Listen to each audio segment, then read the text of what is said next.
No Good doubt. afternoon, everyone. Thank you for joining us as we reflect on the Duluth lynching 100 years later during the week of remembrance. I'm really excited and honored to be a part of this panel discussion, but more importantly, to moderate this discussion. I am Dr. Brittany Lewis, the founder and CEO of Research and Action, an urban research strategy, coaching, and community engagement firm. I'm also a senior research associate at the Center for Urban and Regional Affairs at the University of Minnesota. We have joined with us today Dr. Abdul Omari, who is the founder of Ammo Enterprises, which focuses on leadership development and the inseparable ties to diversity, equity, and inclusion. He served 6 years as an elected member of the Board of Regents at the University of Minnesota and currently serves on the University of Minnesota Foundation Board of Trustees, the Board of Directors for the YMCA Greater Twin Cities, Achieve Minneapolis, and Civic Eagle. Amari is a proud native of Minneapolis with immigrant parents from Kenya and Jordan. We also have with us Jeremiah Ellis. He's the secretary of the board for the African American Interpretive Center of Minnesota, which is dedicated to sharing Black Minnesota history through exhibitions and events. Jeremiah's research into St. Paul's historic Black community, titled St. Paul's Distinct Leadership Tradition, A Century of the Sterling Club, was published by the Ramsey County Historical Society last year. Jeremiah is a native of Minnesota whose great-grandparents owned the Booker T restaurant on Rondo Avenue before its destruction for Interstate Highway 94.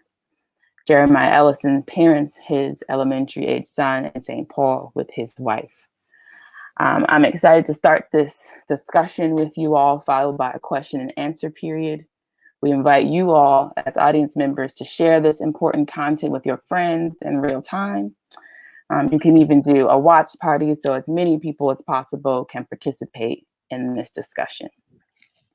So the first thing that I want to do, I think, to lay the context for our conversation is make sure that all our audience members are fully aware of what brings us to this conversation today. So in 1920, almost 100 years from the date that George Floyd was murdered by former Minneapolis police officer George Chauvin, and what I would call a modern day public lynching, 3 Black men who were members of a traveling circus were forcibly removed from the local jail and brutally lynched by a white mob, which approached close to 10,000 people in Duluth, Minnesota, for allegedly raping a white woman named Irene Tuscan, an accusation that would later be proved untrue. The story of Elias Clayton, Elmer Jackson, and Isaac McGee would go unremembered and hidden from public discourse for over 60 years until Michael Fido wrote the book, The Lynchings in Duluth. It's also important to note that as of yesterday, Max Mason, one of the Black men accused and convicted of raping Irene Tuscan, received a posthumous pardon by the state of Minnesota. I think this is really important history to understand as we walk into this conversation, where we have been, and perhaps reflect on where we are today. So the first question I want to ask our panelists and kind of open up for discussion, since we are all born and raised here in Minnesota, I would love for you all to share kind of when you became aware of this history and perhaps what personal connections, that you might have. And I'll start off by sharing that for myself, about 18 years ago, my high school history day project was on the Duluth lynching. I remember that was my very first trip to Duluth, Minnesota. And I went up there to meet with some of the founding members of what is now the Clayton Jackson McGee Memorial, as they were fighting to bring the discussion of the lynchings from the margins to the center of community conversation. I also made a point to talk with local residents about the event while I was there, as I visited local shops. And to my surprise, I found the image of the 3 lynching victims quaintly available for purchase in a postcard form. So that was my introduction about 18 years ago. Share with us, what was your introduction? Jeremiah, feel free. Thank you, Dr. Amari. I grew up in Minnesota like you all did, and my family had several times taken vacation trips to Duluth. And so, Duluth was a place that was, at least vaguely familiar to me as a young person. But Mhm. it wasn't until I was an adult, until I came back here after undergrad, to understand that this shame had, taken place here in my state, our state. I left not knowing, and then come back, and you probably this was probably the mid 2000s when I began to understand that this was something that happened in our community. And I was just shocked. One, that it happened, and two, that I didn't know anything about it. That it was something that was a part of our history that we just kind of glossed over, or tried to unremember. And so it was just wild for me to not know until until I was an adult. But you think about the Dr. Fido's book, or Mr. Fido's book didn't come out until the 70s, and it didn't get popular until the 90s. So it may have taken a while. I'll leave it there for now. So sadly, and I'm actually kind of embarrassed by this. I didn't find out and hear about this until the very recent past, in the last few weeks. And as I reflected on that, I was thinking about the fact that I went through public school systems in Minneapolis, went to the University of Minnesota for 3 degrees, and through all that education in the state where this history happened, it never even been mentioned in a way that I certainly don't recollect, right? And so much like Jeremiah was saying, it's something that was clearly looking to be passed over. And actually, sorry, I think that might have been you, Dr. Lewis. And I was reflecting on how that's so Minnesotan, right? Like it's and like I'll call it out. We can call it out, right? Like it's very Minnesota nice, right? It's very passive aggressive, right? It's like, well, if we just don't talk about it, like nobody will be upset by it, and nobody will know about it, and like we'll just keep it pushing, right? And so I guess in many ways I wasn't surprised that I hadn't learned about the lynchings, but I was also like, hold up, I haven't learned about the lynchings. You know what I'm saying? So that was my experience as I was learning more about the Duluth lynching. And So, Dr. Lewis, can we get back to you just for a moment? yeah. Like, you knew about this as a high schooler. Like, what was the response from your classmates, from your teachers, to be like, this sister's out here already knowing about this stuff and putting it out there? Like, how did they get to you on that? So our project, which I did in partnership with a peer of mine named Ashley, we went to state with our exhibit. And we took this really seriously. I wish I had pictures. We literally went to Home Depot and we built what looked like the outside of a jail cell. Wow. And it was with wood, and we had hinges, and then we built the gate, like the actual kind of gates, and we spray painted them silver. We did this big thing. And for us, I mean, it for us was like, why aren't we talking about this? And I also felt like there had to be some visceral image to make people understand what took place that day. And we wanted to be a part of, again, of helping folks stop, remember, and understand like the type of tragedy and atrocity that took place that day. So the visual economy of it was something we invested a lot in. But something I wanted to kind of circle back in, and you both made reference to this, not knowing, or the shame. I was really shocked to learn that when Michael Fido wrote the book, there were 2 editions of this book, right?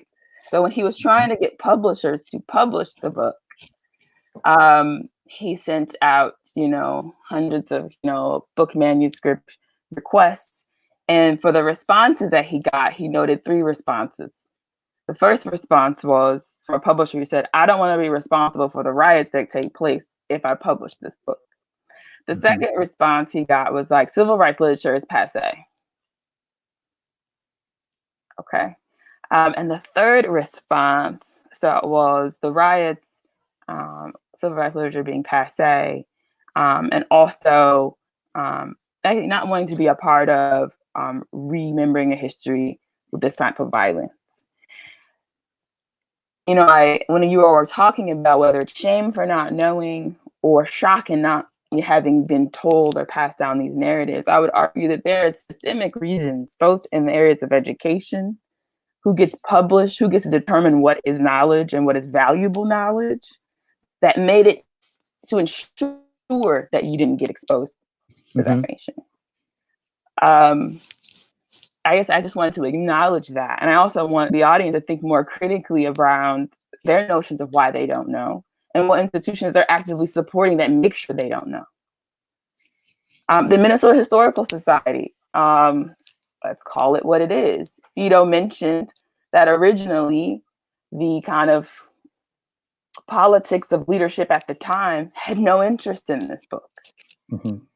Now leadership has shifted, but he was very upfront about where the Minnesota Historical Society position was when he first wrote the book.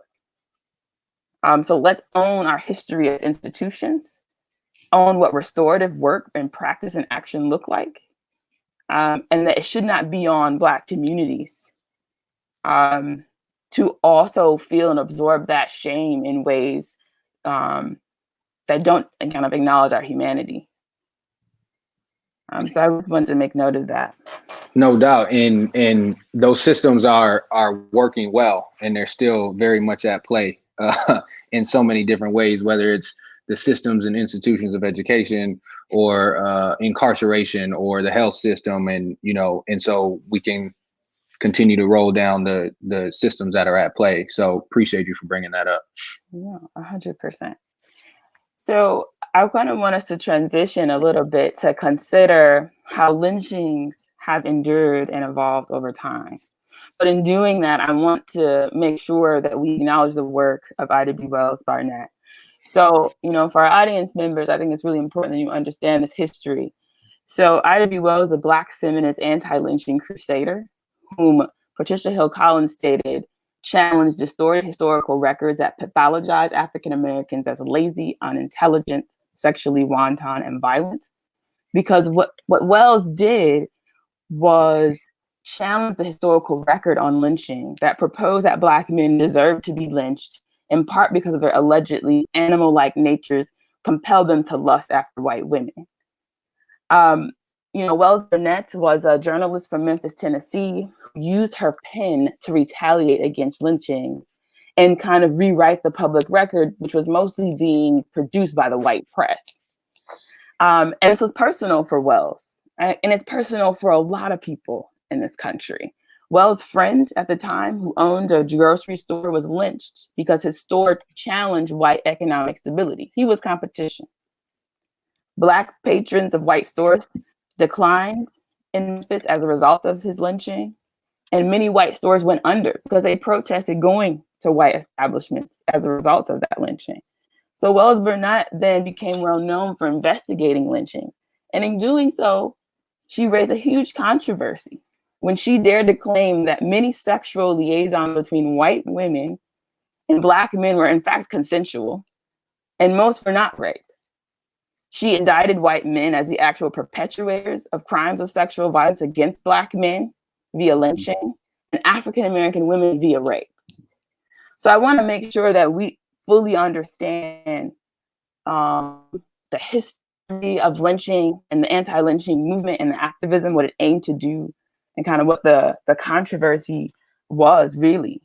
And I really want to engage you both as panelists around this history.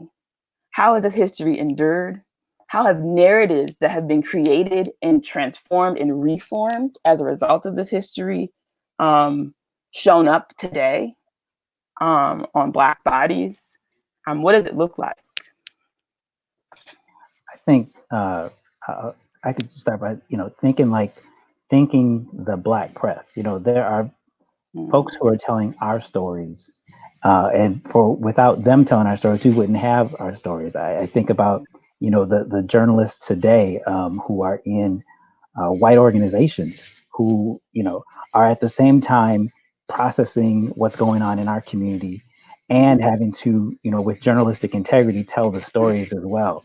They're in a tough spot there because you want to be able to process the hurt, the pain that's going on day to day right now, but you also have a job to do. You know, Right. it's got to be tough, and I appreciate folks out there doing it.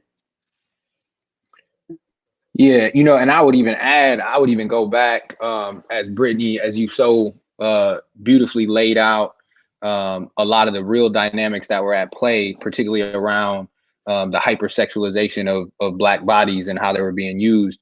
And back in times of slavery, white women were raping Black men. And so we've seen this, come up in multiple ways, right? Where the narrative is that the Black man is always the aggressor when it comes to any sort of sexual relationship with a white woman. But the fantasization and the exoticism, if you will, has been something that started long ago. And then, transitioning, as you were talking about, how are lynchings showing up today? It's in so many different ways, in that one, we look at what it meant to have a public display of a lynching, right? Like I think you mentioned in the intro that 10,000 people in Duluth, and I believe there was a record that said that may have been the largest crowd to ever gather for such things in the country.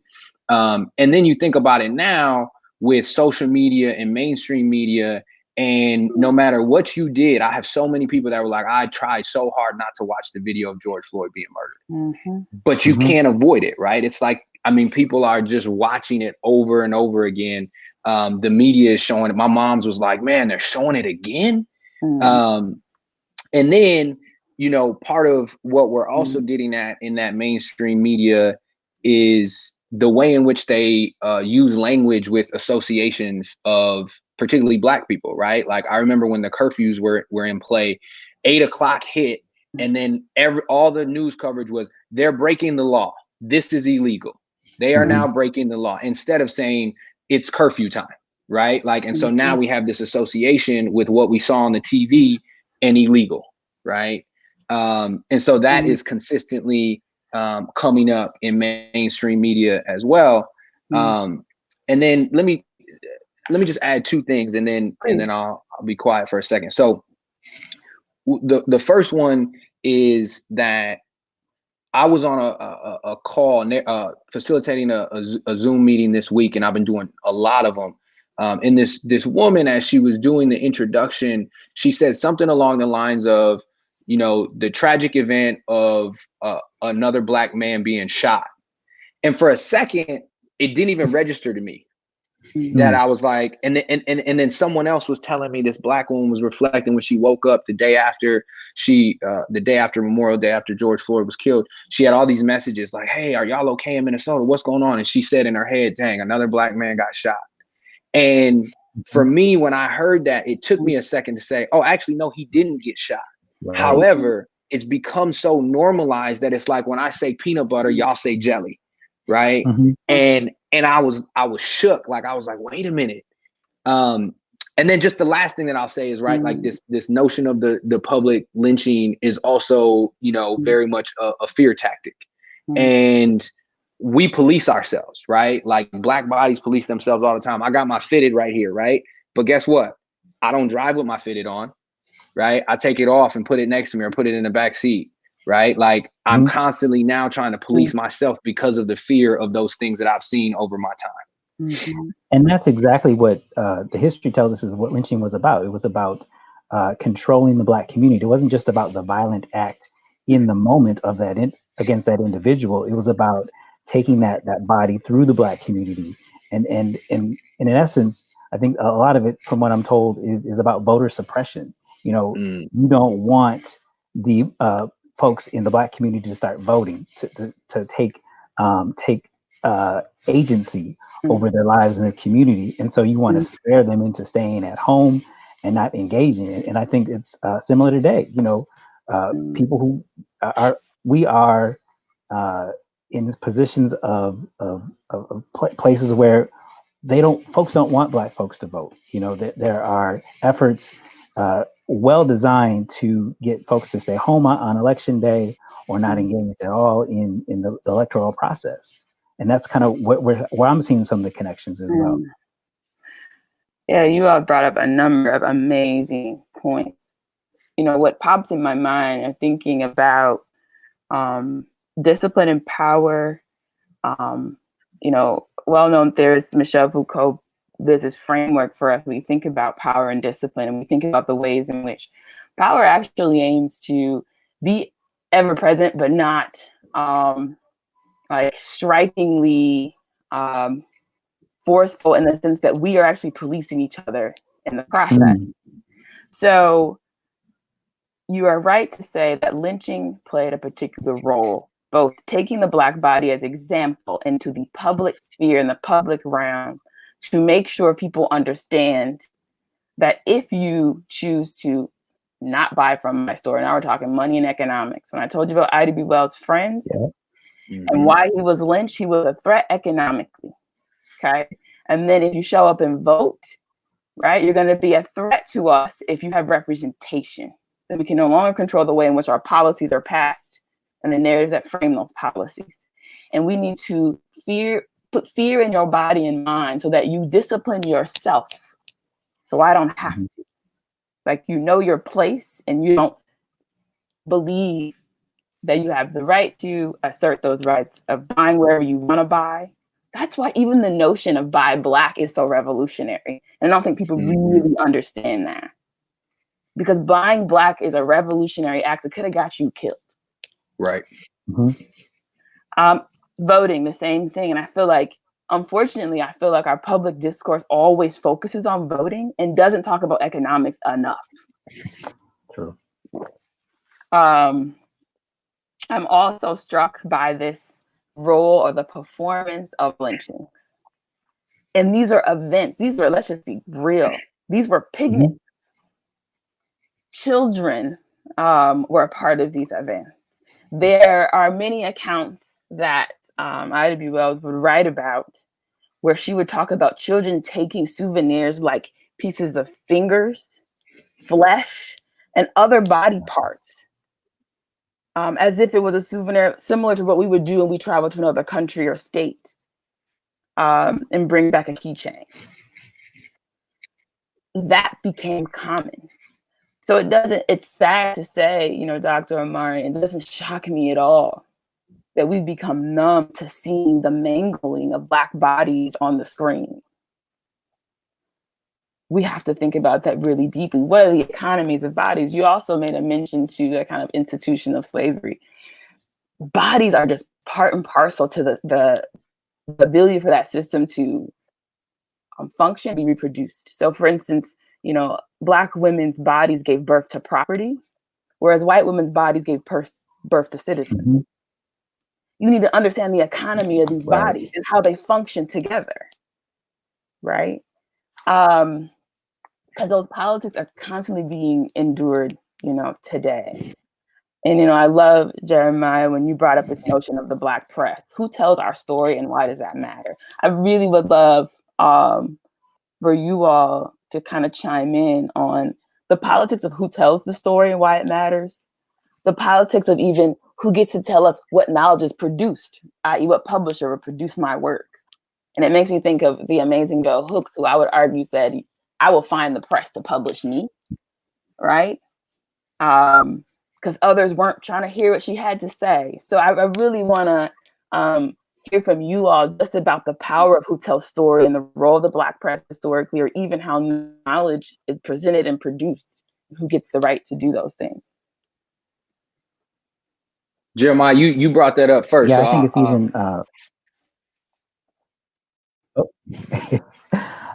you know, it's become so important to me to empower or be a part of the conversation of who tells our story, who tells the narrative, what perspective are we talking about, where we come from and what we've done. You know, I think about the report from the NAACP in 1920 on what happened in Duluth. Like, folks in St. Paul and Minneapolis got money together and said, hey, we got to know what's going on up there. Sent folks up there to do the research, do the reporting. That story comes out much more clearly, at least to me, than kind of anything else. It tells a fuller story about how we were engaged, how we were about the conversation, what what the nuances is that comes from our community that wouldn't have gotten picked up from the national press. Granted, this was a national story, so the national press, the local press, didn't tell our full story, at least in this situation and many others. And so it's so important that we be a part of, telling our own stories. And currently, I'm engaged in a little oral history project with folks, and so giving folks the understanding that they have a story. We have stories to tell, and that it's important that if we don't tell our story, somebody else will. And if they do, they might tell it wrong. Right. And probably actually will tell it wrong. If Hello. Okay. Right. I mean, I think, so I've been just extremely frustrated with mainstream media, right? Like the intentionality behind what is happening in mainstream media is just absolutely absurd to me, right? Like from what I was mentioning earlier about the associations with illegality and what have you. But I was I don't know if y'all recall this, but there was the night that I think maybe was the first night of the curfew, and folks were over at Bobby and Steve's off of Washington and 35W. And there was this technique that the law enforcement officers were using where they were like slowly over a time period arresting individuals. And the news reporter or the anchor said this technique and tactic is called tightening the noose. And I literally, like, my body like jolted, and I looked at moms. I was like, "Moms, did you hear that? They said it's called tightening the noose," right? And it was maybe 10, 15 minutes later where they came back on and they're like, "Oh, sorry, we used a term that may have been offensive to other people," and what have you. And I was like, first of all, the fact that you said that and didn't like at all make any connection, and then two, the other thing that comes to mind is just this institution that you were talking about earlier, Brittany, which is the institution of the policing that we know started as, slave patrols trying to keep slaves enslaved. And then the Ku Klux Klan had a lot of tactics that were fulfilled and picked up by when actual police departments were formed. And so like you can't deny the institution by which this was where the inception is, and not connect the dots to say we're still using a term called tightening the noose, right? And then the flip side that I'll add to that is I have this weird, and I would love y'all input on this and y'all guidance on this. I have this weird dilemma when I get called by mainstream media to do interviews, right? And to do a feature or what have you. And I always ask a lot of questions and feel out kind of what they're trying to do and where they're trying to go with it before I commit. But I always toggle back and forth where I'm like, is it my job to now tell this story that's going to help some folks out there? And I'm like, well, I do that for work, but I'm not getting paid to be in the Pioneer Press, right? And so then I'm like, well, I should do it, but then also why do I need to do that? You know what I'm saying?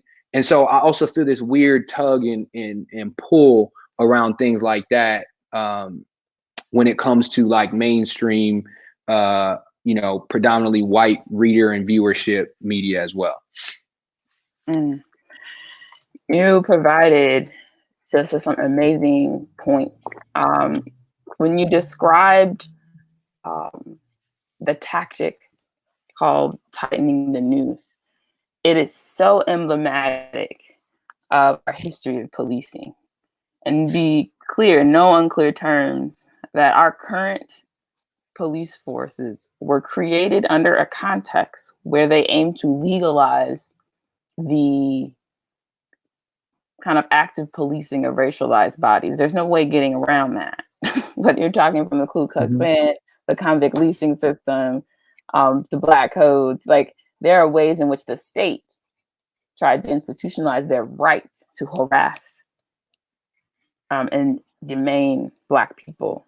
And what question popped in my mind as Dr. Amari was talking was, so if the foundations of this institution, as many others, are on the kind of dehumanization of Black bodies, how can you ever imagine reforming, reimagining, or kind of recreating a policing system that is equitable for our communities. Because that's a lot of what people are kind of wrestling with right now. And to the second point around the dilemma of outreach, let's just call it what it is. Black and brown folks are doing a lot of emotional labor that they shouldn't have to do. And you're being asked in many ways to educate, explain, extrapolate, etc. And that's doing harm to you, as you have to constantly both relive, make sense of for an audience who isn't taking ownership over their own education. So I'm also really upfront about action-oriented work. If anyone knows me and the work that I produce in the world, I talk about equitable action and equitable action steps, moving beyond equity-based language, because in Minnesota, we do that so well. We use the word equity like the.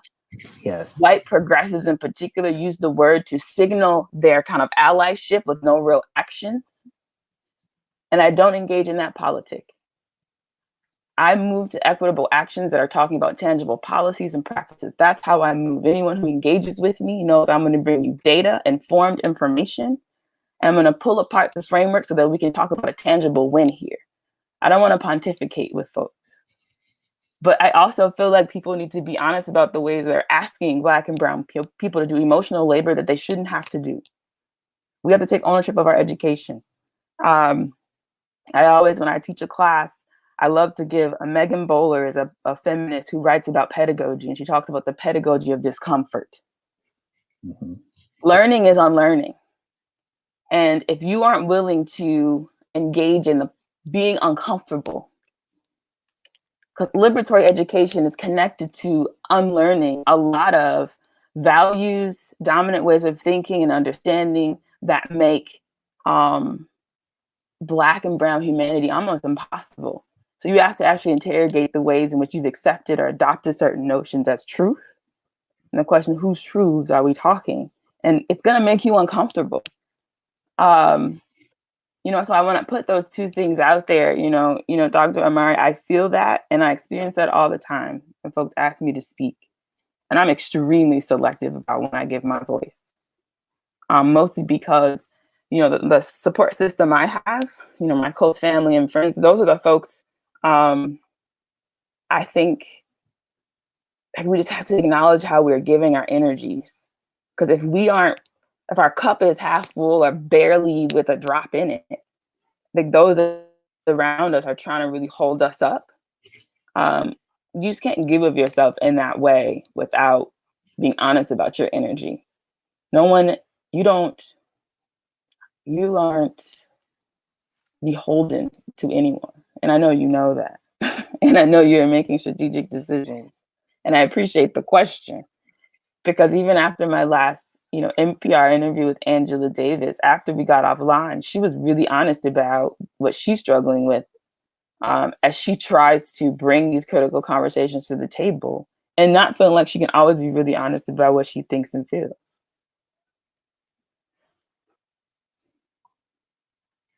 To your point about like emotional energy that it gets expended, I'm thinking about, so I won't call this a study, but of the brothers who I've checked in with in the last couple of days or last couple of weeks, like each of them to a T have thanked like a Black woman in their life that's been there for them in the last couple of days. Like it's their mom, their auntie, their sister, the Black woman minister have just been there to build these brothers up. I'm fortunate to have a wife who's there to kind of keep me going when it feels just hopeless, and to build each other's energy to go back out there to say what needs to be said, and get that strength when you come home. Right.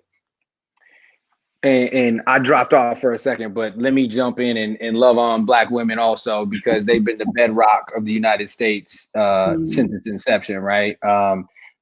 Particularly since being brought over. And also, let me just take a quick note.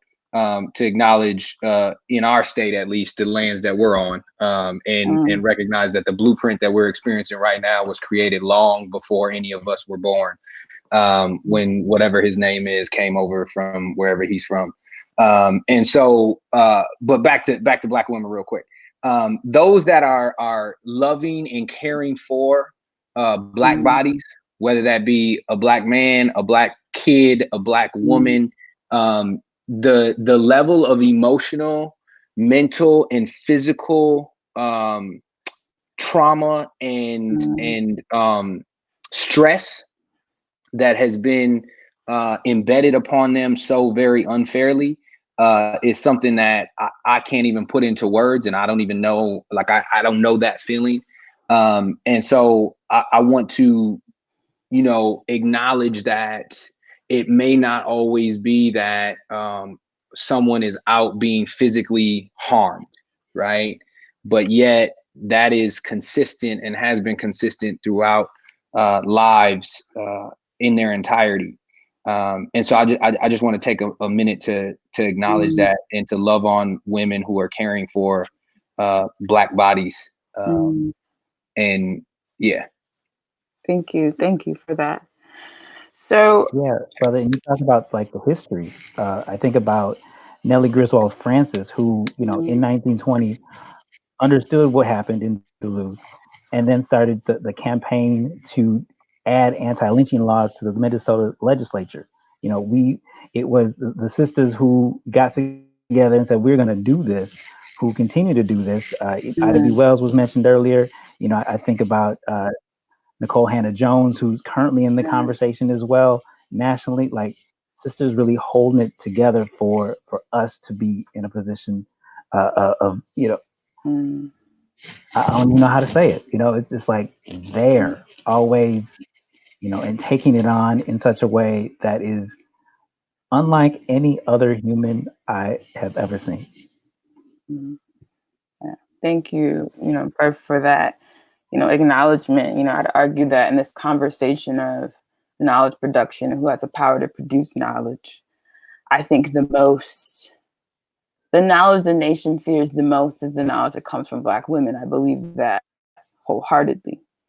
And I say that because what Ida B. Wells did with her critique was what we'd argue was one of the earliest iterations of an intersectional critique made bare through the popular press. Like, Ida B. Wells was making an intersectional critique. She was looking at the ways in which race, gender, class, identity, etc. was influencing the politics of lynching in ways that people weren't willing to own. There's an example in her text that, they stick with me. So she does an account of a particular lynching where she describes a white mob coming in to pull out a Black male who's been accused of rape. And what she does is she vividly describes, things being said, the breaking of the bars, the pulling out of this Black male body, and then the stringing up of this body right outside the jail. And then she says, sitting next to him in his jail cell was a white man who had raped a little Black girl. No one touched him. No one talked about what he was actually alleged for doing. Ida B. Wells had this way of helping us think beyond the limiting framework I think dominant culture tries to give us. Because there were multiple atrocities happening in that moment. And in that case, like many, the accusation was found to be untrue. One Black man was forcibly pulled out of a jail and lynched, where a white man who raped a little Black girl, the presumption is a Black girl's life doesn't have any value. It shouldn't be protected, but the white woman's life does. Ida B. Wells was making a critique that most people weren't ready for. Because again, the economy of a Black woman's body during slavery is to produce property. She had no humanity. So there are so many things about the truths that Black women's lives share with us that I don't think the nation want to confront. I also believe this is part of the reason why Black women become the urban scapegoat for a lot of our problems. right? So if you're going to pick up any early literature in urban studies, it's going to name the Black woman, whether you're talking about the decimation of the family, et cetera, as the reason we are in the place we are in. She has the critiques that I think would make the nation fall to its knees if they're willing to engage with it. So I just want to kind of honor what you all are pulling forth and raising to the center. And just real quick, let's also recognize that there are those that are being Black women that are also being killed in our country as well, right? And so, I mean, there's the double effect, if you will, that Black women are having to endure. And so I want to acknowledge that it's not like it's only Black men that are being killed in the streets, right? Or that are being killed. And yet certainly Black men are being talked about more, right? And so I just want to add that as well. Thank you. So we have a question from one of our listeners, Melissa, who asks, how do we learn about the history? How do we learn if we don't have Black or brown help?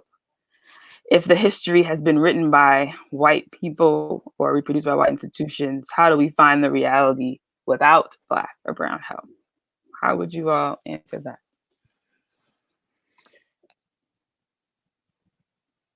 Well, so dynamic, multifaceted question. Appreciate your willingness to ask it. I mean, I think first and foremost is that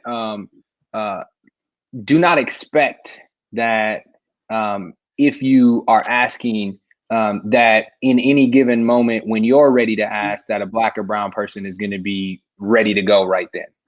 I think, as we have said, there are all kinds of ways in which you can discover Black narratives, true Black narratives by Black people. It's just going to take you a little bit more time, right? It's going to take you a little bit more time on the World Wide Web and our friend Google, right?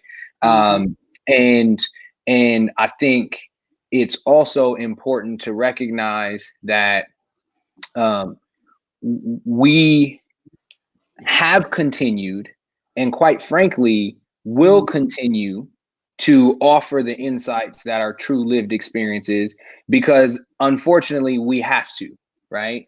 And so I appreciate that the question is asking, well, you know, if they're not being told, and if we're not supposed to expect Black people to tell us, then how do we get it, right?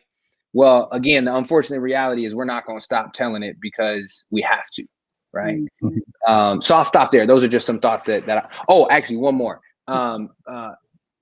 Hopefully, and I don't know the person who asked the question at all, but what I frequently see and hear is like, oh, I'm going to go ask my friend, right? And it's because they have one Black friend, right? Or their work friend, right?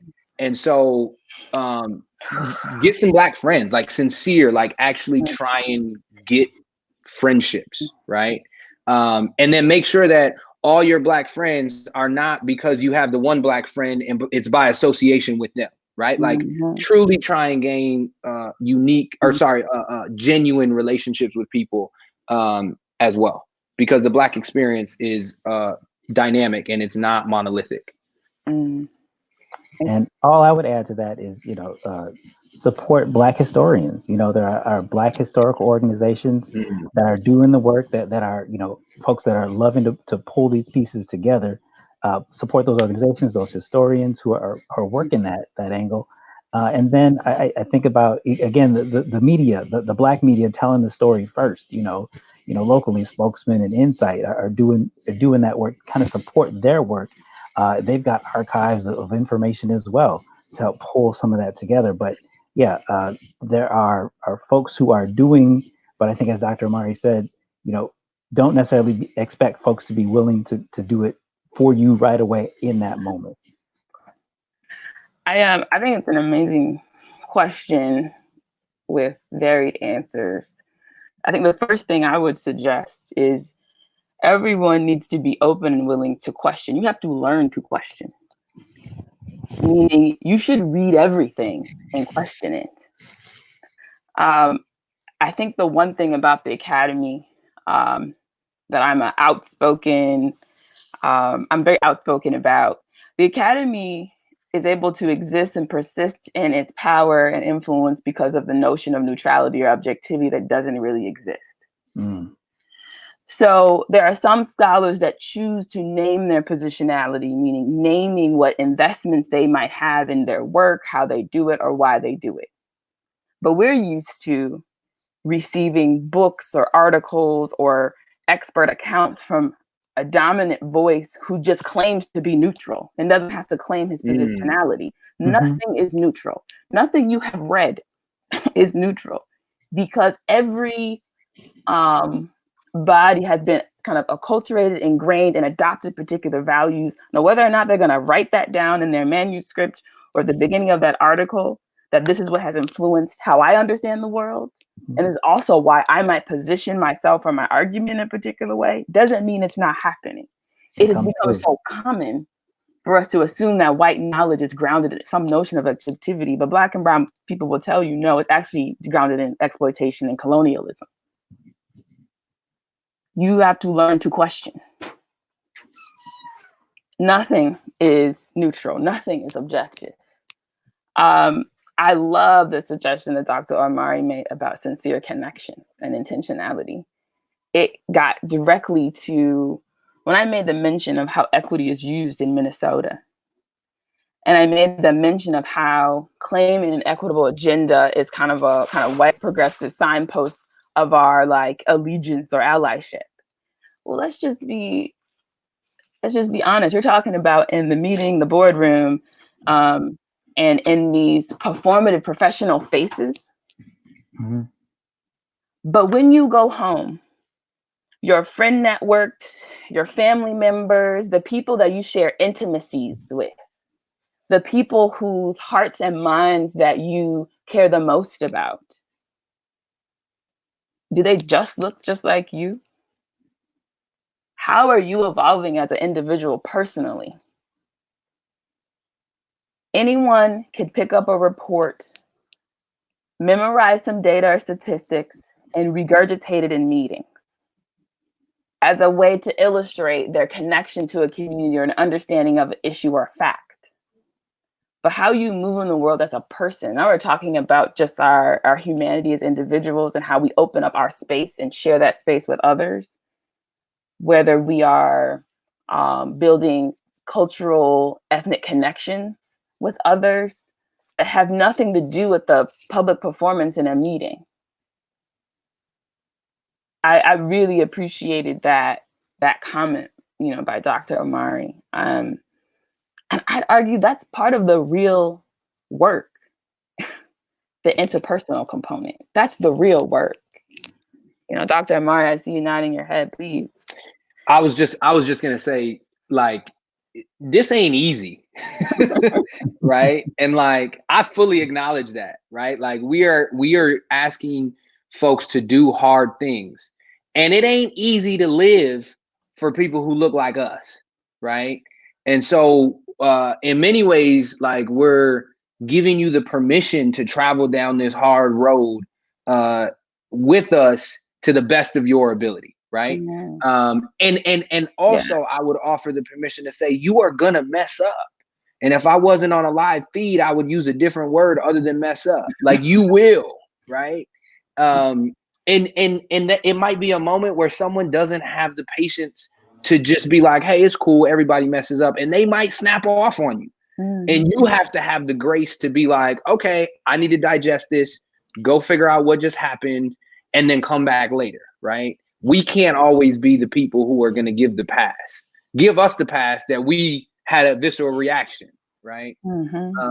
So yeah.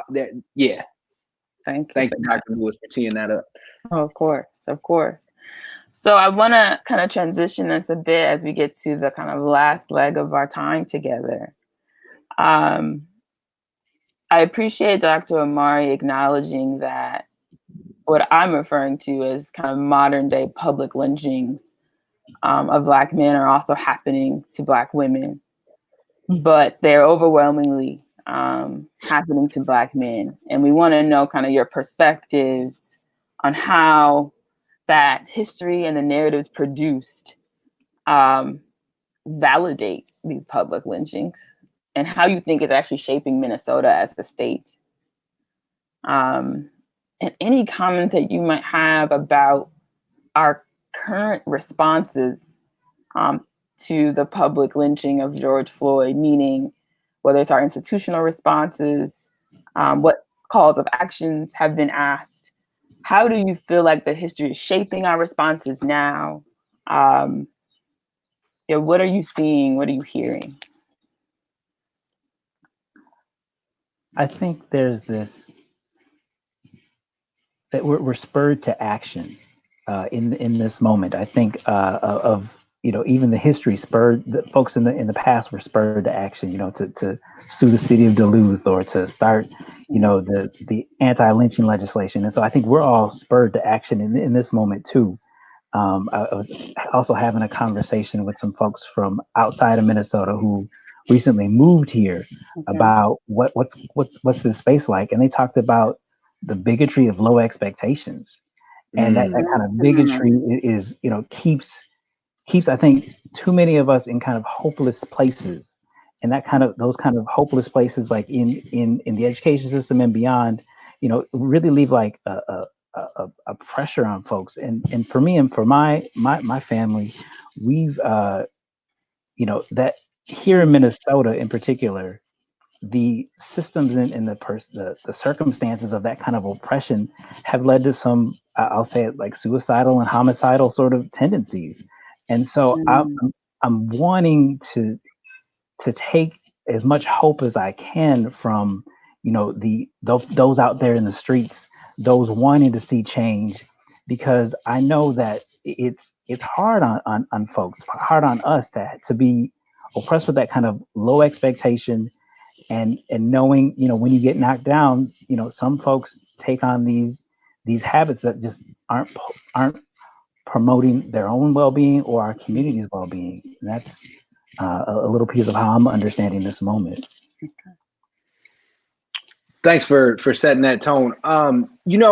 So it's there's such a big range, right? I mean, I helped to coordinate and run a scholarship program that serves specifically Black men in the private colleges, and we've had some sessions, and one of my students sent me a text and essentially was going through like some of his reactions and feelings, and he was like, who does someone even talk to about something like this? Right. And like he goes to a therapist fairly regularly, but was still like, who does one talk to about this? And then he responded, we had an interaction, and he said, I feel like I'm being hunted. And it broke my heart, number one. And then also it was this sense of like, if I'm peacefully protesting and a semi drives through, and then we start getting maced and all these different things, it's certainly this feeling of feelings of what I first heard from one of my colleagues, Jamil Stamp-Sherlock, that said it's a paradoxical experience. Where when I see a building burning, I'm like, yeah, let that joint burn. I've been burning for 34 years. And then I'm like, no, wait, don't burn the building. You know what I mean? At the same time, there's like this level of anger that a small business is being burned. Cause honestly, like, I love Target, but I don't care that much about the Target stores, right? I mean, like, they'll be fine. But when I see a small business burning, there's these competing feelings that in many ways need to be, we need to run the gamut. And then just the last thing I'll say is I think what we have also experienced is a whole lot of bracketing, because we're saying, all right, I just need to put this over here because I got to keep it moving. And that's part of that numbness that we talked about earlier. Yeah, that's exactly what, if we talked about that just a moment ago, where, you do the work thing in this bracket, and then you do your home thing in a different bracket. And because that's just kind of how the duality of living in this space is. That's what we're taking on right now. Thanks for pulling it through. Yeah, I'm what's popping out at me is this concept of either code switching or shape shifting and like numbness.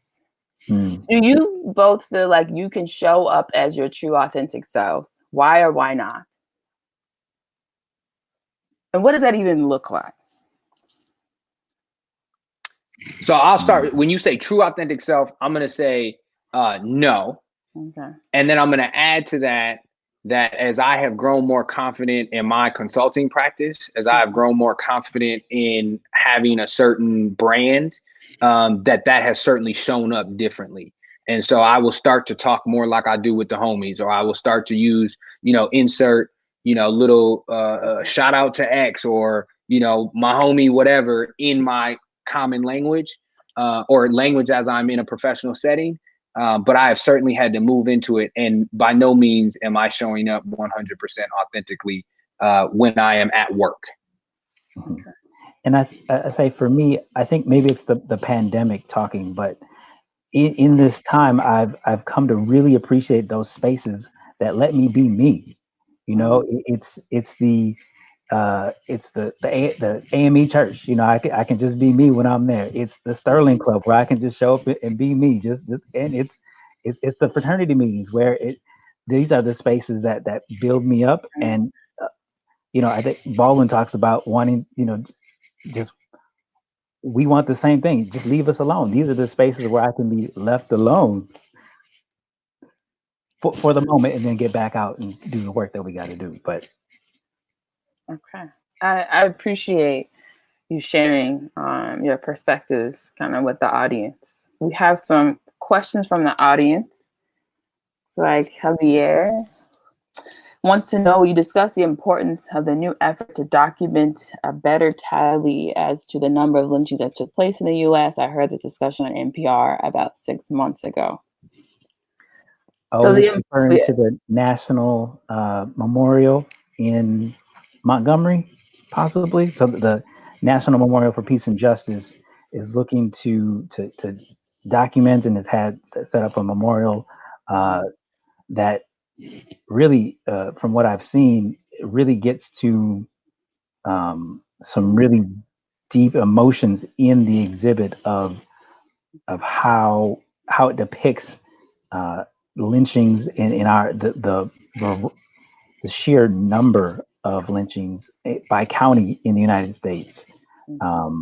That's what I'm thinking about when I see that question, and think, yeah, there's folks who, like Brian Stevens, who kind of pulled that together and are saying, we've got to talk about this, because if we don't, we continue to be sick. It's traumatized our community, and if we keep it hidden, we can't grow and move on and move past it. And so it's terribly important that this continues to get support.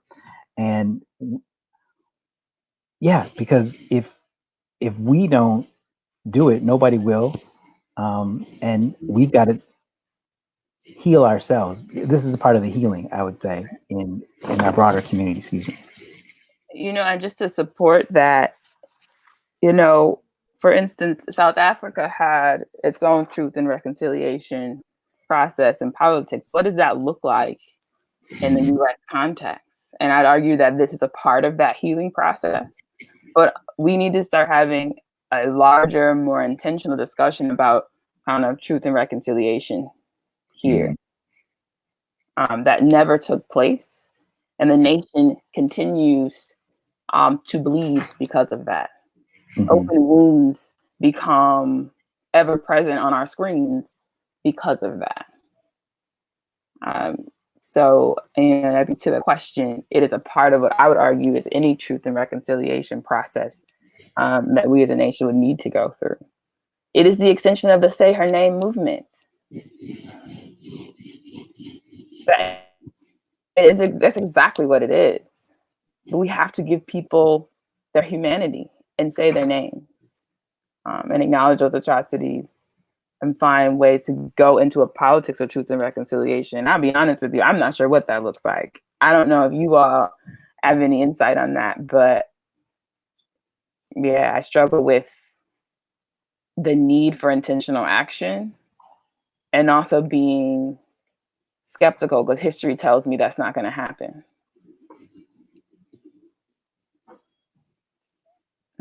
I'm good with leaving it there. Y'all hit it. Okay. So I want to make sure we get one more audience question in before our time comes to an end.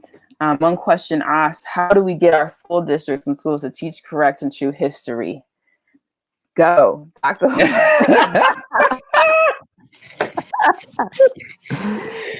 Oh man, I was laughing just when I was reading the question. Like, okay, this one's for 10 mil. Right.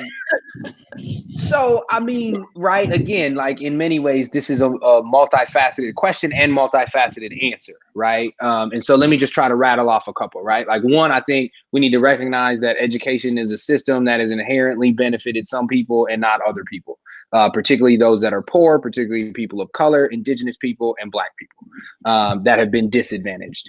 That's number one. If we don't recognize that, we will never get to teaching appropriate history. Number two, there's a system and a process that's also in play, which is the publishers. And we heard Dr. Lewis talking about that earlier. Number three, we have a whole bunch of parents who aren't doing anything and saying anything to change that dynamic either. So if you're a parent and you have students in a certain school and school district, we need folks to start impacting that. We need to also think about the system of redlining, gentrification, home ownership, home loans, and the way that tax dollars from homeowner taxes are implementing what happens in the school systems. Yeah. Arguably, the United States school system has never truly been integrated, even though we've said it has. Right. And so there's that. I think we probably need to be thinking about, and shout out to teachers. I love teachers. They have some of the hardest jobs that are out there. In addition, they get paid one of the worst salaries that we have. So I think we need to be thinking systematically about why that is and how we start to shift that and create a situation where teaching jobs are some of the hardest jobs that you can get. We've seen it happen in Scandinavian countries where you know the standards are super high and the education system was flipped on its head, right? The difference is that Scandinavian countries predominantly are all white. So there's a lot more, support for that. And we need to think about that lens as well. I'll stop there. I probably have more, but those are some nuggets. The only piece I'm gonna add is the importance of having a diverse teaching force. There are, we talked about the systems is designed to get the outcomes that we have. We need to redesign that system in order to make it to improve the likelihood that Black and brown teachers are a part of our classroom as well. And I know folks tend to teach what they were taught as not necessarily taught in the classroom as a professional student, but as a elementary school person. So we need to make sure that the pedagogy and the curriculum that is teaching our teachers has that relevant sort of curriculum as well. Right. So I'm not gonna repeat the things that I feel like were so eloquently stated. I would say in a more action-based space, I think the state of Minnesota should be paying for Black and brown folks to get certified so that they can teach, because there's such a disparity. Point blank period. There should be direct funds going to support those folks getting their teacher license and being able to kind of enrich our educational classrooms and schools, etc. I'd also argue this is a question of leadership. We elect a lot of the folks that are on our school boards. Mm-hmm. We need to be really intentional about who our superintendents are, and we need to show up at, whether it's you're talking engagement in our schools, and be outspoken about those faculty members that aren't serving our children. We are past our time. This has been an engaging discussion. I want to thank the panelists for their time and expertise. I'd like to thank the audience for joining us during the Week of Remembrance as we raise up the stories of Elias Clayton, Elmer Jackson, and Isaac McGee. And I want to encourage everyone to continue the conversation in an intentional, actionable way. And I would argue that your panelists provided you with some tangible steps today to begin that work. Thank you again. And hopefully this isn't the last time we're having this conversation. Appreciate y'all. Good to be with y'all. Thank you. Thank you.